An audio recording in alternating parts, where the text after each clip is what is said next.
All right, this is part 2 of the small cherry box with the walnut inlay, and I'm just getting this hinge even in the middle.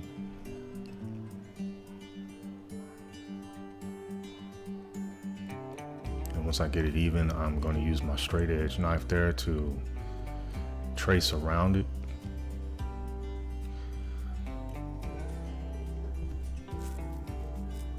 And then I'll use my chisel and I will chisel the waste out of the middle of that just to the depth of that hinge.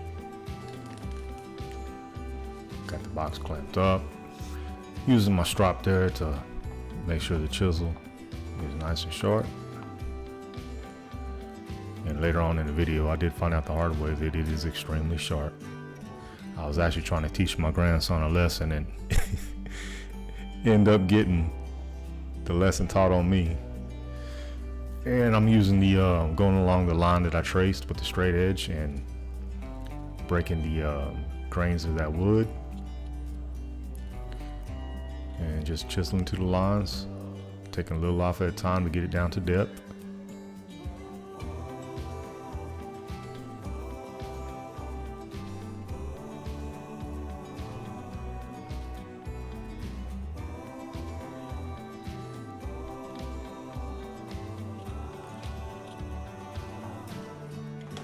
And I fit the hinge in just to see where I'm at, and it was a little bit uneven in places, so I'm going to get my router plane, and that will allow me to get it at the same depth all the way across.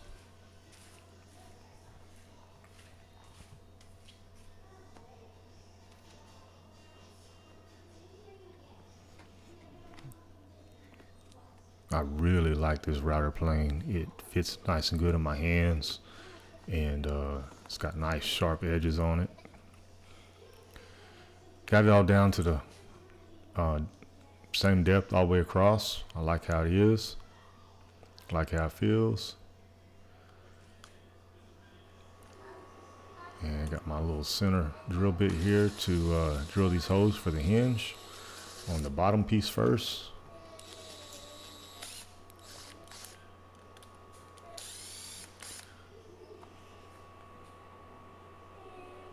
There's a look at the holes,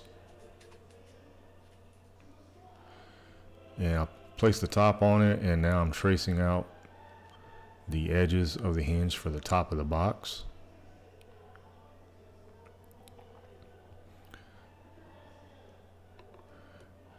Drawing a line straight, not all the way down, just far enough where the hinge is going to be at.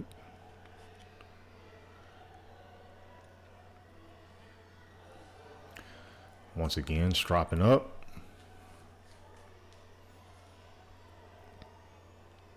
Going along the edges of the straight lines. And then basically I'm just going to go ahead and do the same thing I did for the bottom of the box.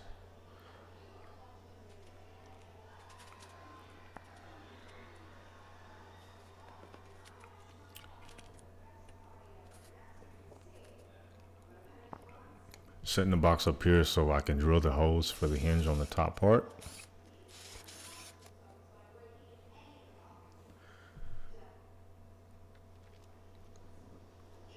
More or less just doing a test fit here.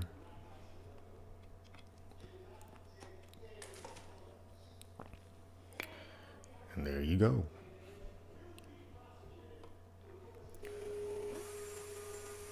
And since the box was really thick, I want to say 3/4 thick or whatever, I wanted to go ahead and chamfer the insides of the box just to kind of give a more sleek look. And here in a second you'll be able to see that chamfered edge right there. You can see the chamfered edge right there. And now I'm just taking some water and raising the grain. I've already sanded, so this will just give me a nicer finish. I'll be able to sand off the little burr edges. So after it dried, I sanded again, and now I'm gonna spray on some shellac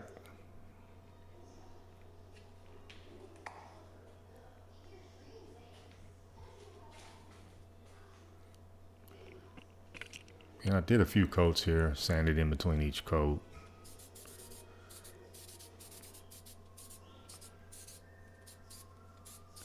And around this time, I came up with another idea. You know, so far on this project, I've just kept changing it as I go. And I wanted to add some more hinges on the sides. And so here I am at the router table. I've got a straight bit on there, got it set up. I'm using those as my stop block right there. Showing you how that's going to work. And this is just going to route out a small groove for the hinge that I'm going to use. And you will see those in a moment.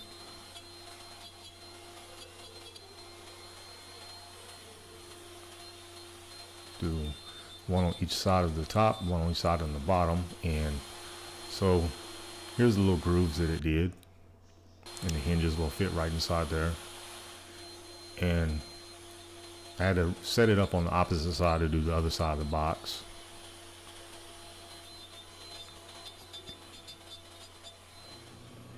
And this hinge that I'm using has a little bar.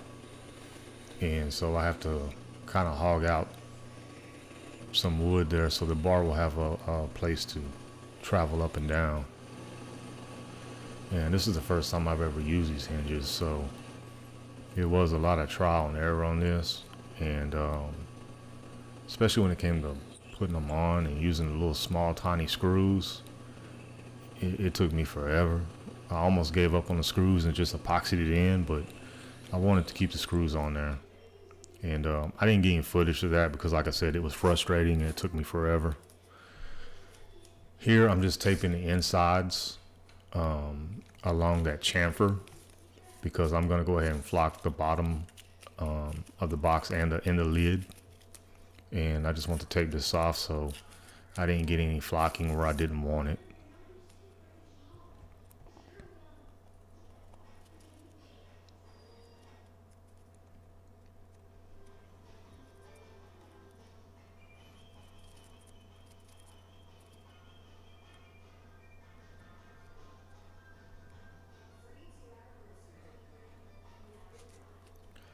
And this right here, that is the glue for the flocking.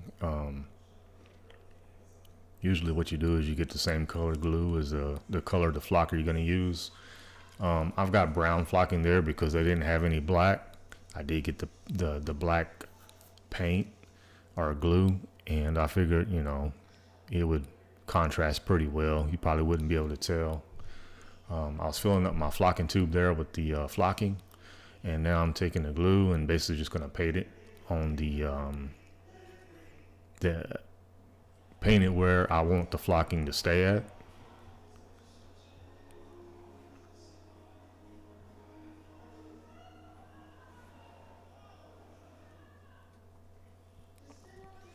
And like I said, you want to make sure you get wherever you want the flocking at. You want to make sure you've got this glue adhesive in that spot.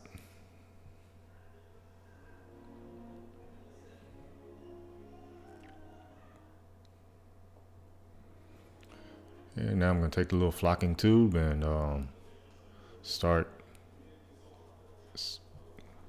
spraying it, pushing it, however you want to use that word, and cover up. Everywhere you got the glue, you'll make sure you cover it up.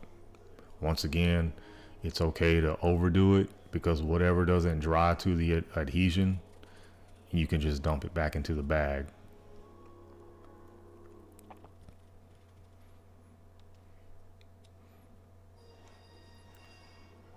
And I'm just trying to shake it around and get it even coverage. And I'm gonna close the box up here and shake it all around.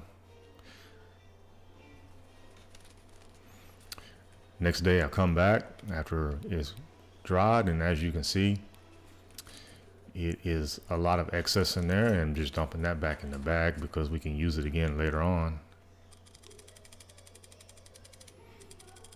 And I'm really happy how this turned out. I thought it was super nice.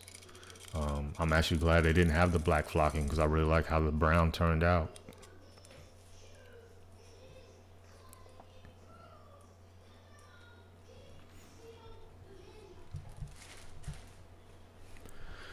I really hope you like this 2-part series, and please share it. Give me a thumbs up. And if you didn't like it, give me a thumbs down. Leave me a comment. Let me know how I did, what I could have done better. And here's the final pictures coming up. Again, thank you for watching.